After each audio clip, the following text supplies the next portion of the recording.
தமிழ்நாட்டில் IAS அதிகாரிகள் 8 பேரை பணியிட மாற்றம் செய்து தமிழ்நாடு அரசு உத்தரவிட்டுள்ளது. இது தொடர்பாக அரசு வெளியிட்டுள்ள செய்திக்குறிப்பில் காஞ்சிபுரம், செங்கல்பட்டு, கரூர் மாவட்ட ஆட்சியர்கள் பணியிட மாற்றம் செய்யப்பட்டுள்ளனர்.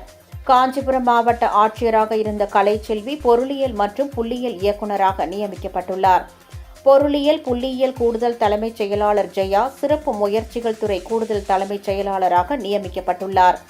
செங்கல்பட்டு மாவட்ட ஆட்சியராக இருந்த ஸ்னேகா காஞ்சிபுரம் மாவட்ட ஆட்சியராக நியமிக்கப்பட்டுள்ளார்.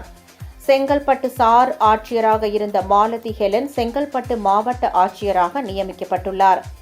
திருவள்ளூர் மாவட்டம் பொன்னேரி சார் ஆட்சியராக இருந்த ரவிக்குமாரை கரூர் மாவட்ட ஆட்சியராக நியமிக்கப்பட்டுள்ளார். மத்திய அரசு பணியிலிருந்த சந்திரசேகர் சாகமுரி சென்னை பெருநகர வளர்ச்சி குழும முதன்மை செயல் அலுவலராக நியமிக்கப்பட்டுள்ளார்.